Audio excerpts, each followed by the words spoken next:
Welcome to The Full Experience. This is a show that dives into 4 episodes of a television series to try to see if we can get the gist as if we have watched the entire series. And this time, we are beginning our journey through the original Land of the Lost. We will be talking about the first episode, Chaka, which aired September 7th, 1974. I'm Tom Merritt. He's Brian Brushwood. Hey, man, more banjo than I remember in that opening theme. My short review, I'm glad this is short. My second sentence is really took me back, especially the first 10 minutes. I didn't know how many times I have seen this particular episode. I remember seeing Land of the Lost when I was a kid. I've seen this episode a lot. Because the theme song took me back, the effects were stunning, and I remember the weird, like, people with human faces but ape costumes. And at a time in my life when I was extremely afraid of Planet of the Apes, the TV show, I was okay with Chaka and Friends for some reason. That's interesting. I was thinking quite a bit about the cultural DNA that went into this at the time, and I hadn't thought about the Planet of the Apes-ness of it. I never thought about it when I was a kid, but watching this, I was like, I wasn't scared of Chaka or Chaka's relatives, but I was like frightened when Planet of the Apes came on TV. I was like, please turn it off. I don't like it. You're like, this writing is terrible. Yes, at 4 years old, I was like, I cannot stand this. Give me the advanced special effects of Land of the Lost instead. Dr. Zaius, I require 20 cc's of writing. The whole thing was incredibly nostalgic. I sort of like that we didn't go with an origin story.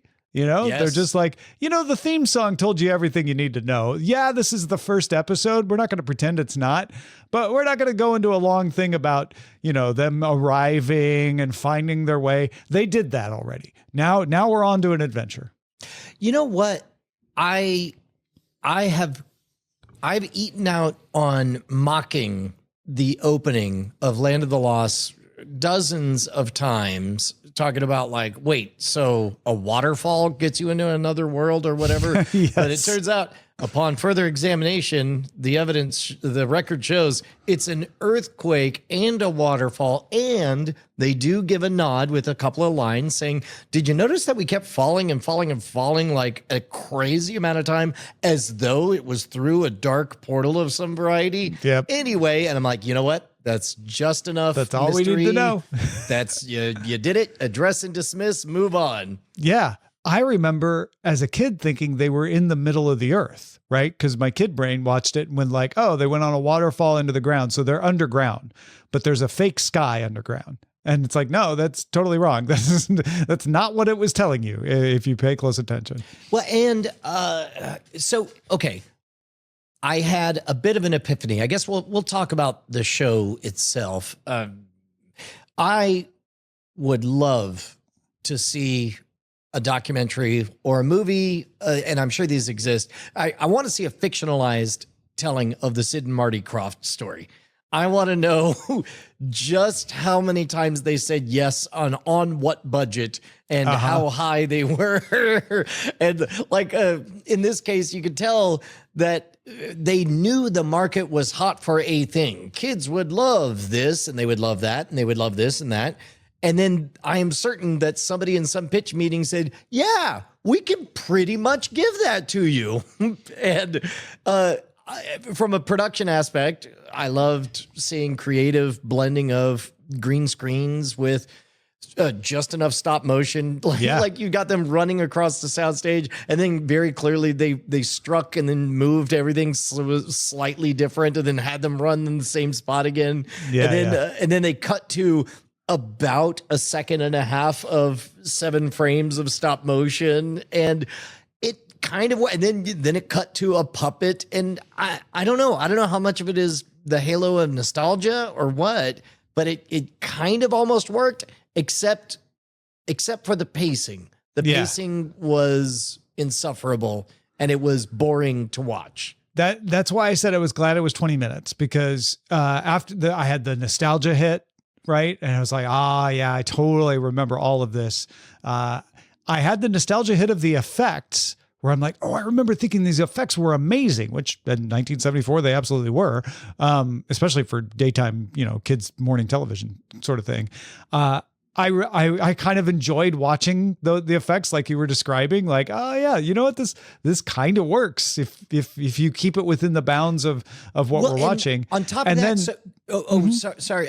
There's a number of different vectors to shade it. You could shade it for the fact that it's intended for kids, which means there's a certain threshold of quality that you don't have to. As magicians say, don't run if you're not being chased. Right. Like kids aren't going to be criticizing the writing too deeply, but also. You got to remember at the end of the day, this was never meant to be watched or rewatched or paused or rewind. This is broadcast. You're probably a distracted kid. So probably snow on the television, probably barely getting the signal. It probably with a squint looked as good. So, I mean, to my kid memory is that this was right next to Roots and they both looked the same to my kid eyes. Yeah. This is written by David Gerald, who is a heralded writer of some of the greatest episodes of the original Star Trek, as well as Star Trek novelizations, Logan's Run. He wrote 3 episodes of the original series of Star Trek, and he pounded out the story of Chaka as well. Well, and I mean, it's not it's light on the end, but therefore 3-act structure. But a little.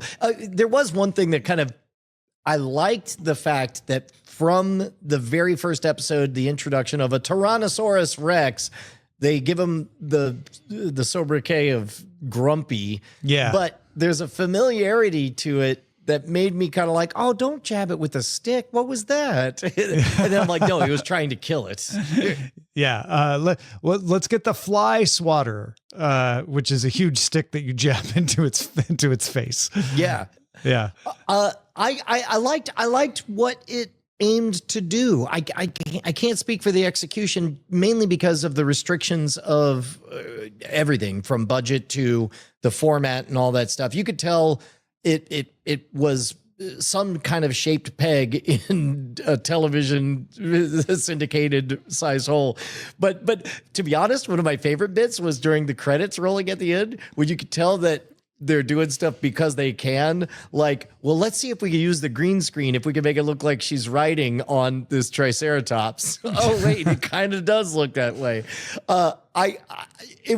There were moments of it being fun and light. I don't think it holds up particularly, but as a museum piece of television history, it doesn't have to. But I'll tell you what I loved, Tom, was how clearly low budget it is to these eyes, because we have more mature artifact vision. We're able to see the halo of a green screen. We're able to tell the artifact of stop motion animation. We could tell the difference between a puppet and a model. If you didn't have all of that, you might think that the existence of models and green screens would render completely meaningless the job of set designer, of location scout, of lighting designer, and all that stuff. You might, basically what I'm getting at is, imagine the hysteria around AI video, but in the late 70s in regards to the technology used to create this, because it hits uncanny valley levels of production where you're like, ooh, that is more than I expected from this. But that's all it is more than it. And it's not a threat to high budget productions like, the movie Planet of the Apes.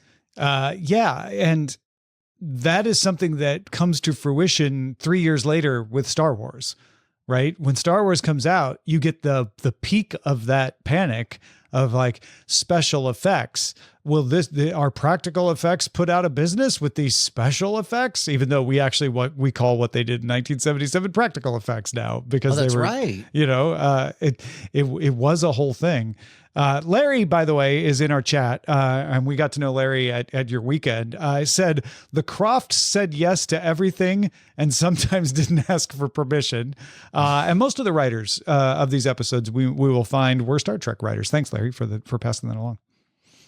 Yeah, it does kind of shape things that we're only 1 degree of separation away from the actual cast of Land of the Lost, which we only found out after we took on this endeavor. Yeah. And there are 2 other versions of Land of the Lost. There's a movie, and then there's a reboot of the TV series, and there is another version of Land of the Lost in development to be rebooted again for streaming, which is one of the reasons we wanted to go revisit the original.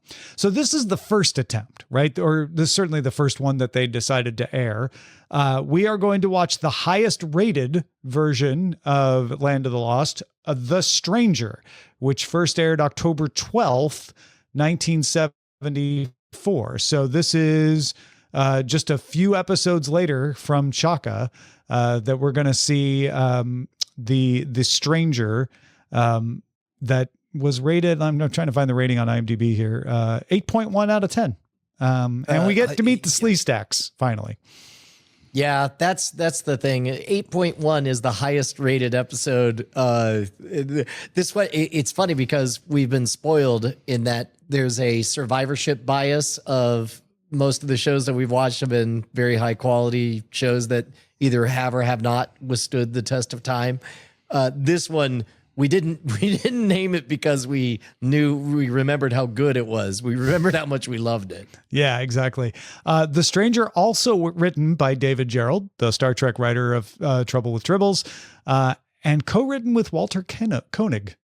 Really? Chekhov. Yeah. I met Chekhov at a convention as a kid. I think I have a photo of him signing. Did you ask him where the nuclear vessels were? No. I was just freaking out because I had met Walter. Because you met Walter Koenig. Yeah. Go ahead. No. Oh, I was going to say, this is one I'd kind of like people to chime in on, cordkillers@gmail.com, and tell me if they had any kind of experience similar to ours, because it's been a minute since we've taken on a project just to see how the nostalgia haze looks.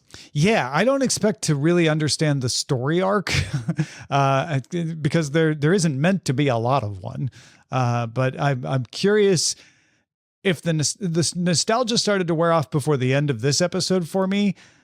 I'm curious what the ultimate episode is going to do to recapture my attention, or if it's just going to be another like, oh yeah, I remember having fun watching these, which is perfectly fine. Did you have as much trouble as I had in even finding the right episode? Because I tried going to Just Watch and the link didn't work. And then I tried just asking my Amazon device and it took me to the movie, and I was like, no, the TV show season 1, episode 1. Then it took me to the 1991 version. And so finally I had to, maybe it was Just Watch that one. I think it was Just Watch. I think I did try Just Watch and was like, this is a nightmare. And I went to Apple TV and just typed in Land of the Lost, and it brought it up. And I was like, oh yeah, that's the one I want, 1974. And it gave me the option to watch it on multiple services. I chose Amazon, and off I went.